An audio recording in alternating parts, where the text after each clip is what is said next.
Hey guys, welcome to my channel vlog star Shibu. আজকে আমি যাচ্ছি শিলিগুড়ি ফুলবাড়ি ড্রিমল্যান্ড পার্ক। তো অনেকেই আসছো এখানে আমি জানি, কিন্তু আমিও অনেকবার আসছি, কিন্তু একবারও ভ্লগ নিয়ে আসিনি, ভ্লগিং করিনি। তো আজকে তোমাদেরকে ভ্লগের মাধ্যমে দেখাবো।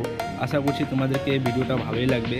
তো কন্টিনিউ ওয়াচ দিস ভিডিও। তো হে গাইস, ফাইনালি আমি চলে আসলাম পার্কের ভিতরে। টিকিট কাটা হয়ে গেছে। আমরা চলে আসছি দুইজন, আরেকজন যে আছে ওকে শেয়ার করা যাবে না, কিন্তু আমি চলে আসছি আজকে, বুঝতে পারছো। তো তোমাদেরকে আজকে ফুল ব্যাকগ্রাউন্ড দেখাবো, ড্রিমল্যান্ড পার্কের কোথায় কী আছে না আছে সব কিছু দেখাবো। তোমরা কন্টিনিউ ভিডিওটা দেখতে থাকো।